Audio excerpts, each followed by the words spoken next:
So the biggest lie kids get told about climate change is it's all the fault of a little gas called carbon dioxide, or CO2. CO2 is given off whenever something made of carbon is burned. The carbon joins with oxygen in the air and makes carbon dioxide. It happens every time you take a breath. Breathe in now. Inside your body, carbon sugars are being burned with the air you breathe and making CO2. You can breathe out now. You've just breathed out some CO2. Congratulations, you're killing the planet. Only joking, don't panic, remember, because carbon dioxide also goes away every year.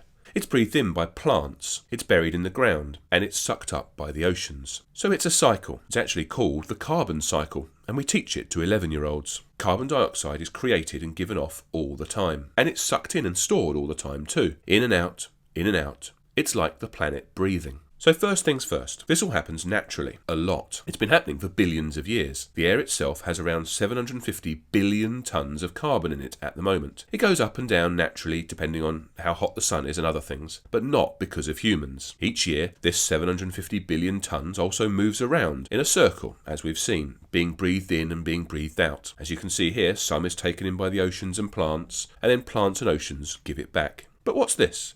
This little 29 billion tonnes being given off by this grey and scary looking factory. Well, that's the carbon dioxide humans produce each year. And the climate hoaxers who are trying to scam you are going to claim that it's this scary and grey looking 30 billion tonnes that's going to mess up the entire planet. In 12 years, some of them like to lie. And we're like, the world is going to end in 12 years if we don't address climate change. And we're like, the world is going to end in 12 years if we don't address climate change. What a crock of shit. Have you ever heard more bullshit or drivel coming from somebody who's not even the president?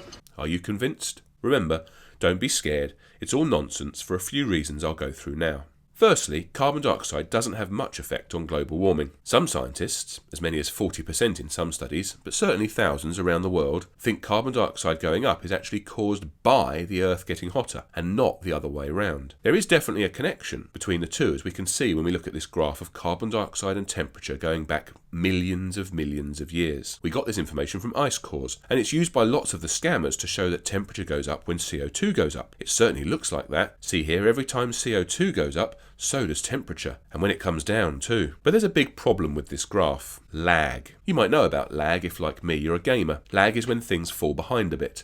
Like your connection to the game falls behind your friend, and they kill you before your connection catches up. It's annoying. Well, there's lag in this graph too, and it's also annoying. Sometimes, in fact most of the time if you look really closely, the CO2 goes up after the temperature has. And that's a big problem for the scammers. If the CO2 was making it hotter, it should go up first, and then temperature should follow like a puppy. Now it's almost impossible to see on this graph because the lag is actually pretty short, somewhere between a few hundred and 1,000 years. But this graph shows 400 million years, so 1,000 years is impossible to see accurately as it's too small. But at a couple of places like here, and here, the lag was longer, a few tens of thousands of years. So we can see that the temperature started changing and then the CO2 followed afterwards. To see it even better, we can look at the graph zoomed in. At this point of the graph, the lag was around 800 years. 240,000 years ago, the temperature dropped, and around 800 years later, CO2 followed it. After a few hundred years or 1,000 years of being hotter, the ocean starts to get warmer. And that arrow we saw of gas going up from the ocean gets bigger. The warmer ocean can't hold onto the gas, a bit like a kettle boiling or a hot bath steaming, and the gas bubbles off into the air. So the CO2 level goes up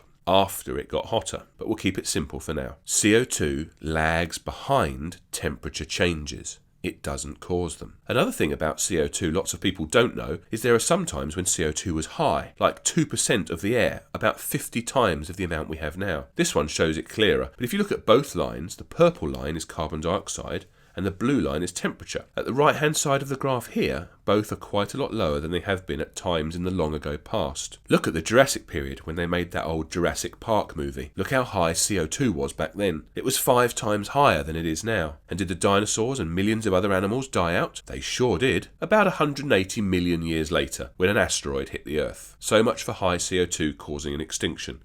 Entire ecosystems are collapsing.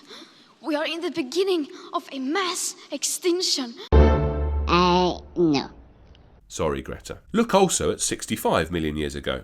when the dinosaurs were wiped out by that meteor. It was about 8 degrees warmer than now, and there was still twice as much CO2 in the air. But interestingly, there were no humans around to cause it. Perhaps the climate liars will invent a story about some time-travelling humans who went back 65 million years and flew lots of aeroplanes around for a bit to make it hotter. So it's certain that at some point Earth is going to be quite a bit hotter than it is now. Far hotter than the little 4 degrees C the alarmists are crying about. And carbon dioxide will go up, as we've said, but it'll be nothing to do with humans. It'll be 100% natural and part of Earth's historic changing climate. There's also nothing we can do about it, unless we can cool the sun down somehow. But luckily, we're humans, incredibly brainy and inventive. So it'll be up to humans in a few million years to invent ways of keeping our species alive when it's much hotter than it is now. If the dinosaurs manage to survive for 180 million years, I think humans will be okay.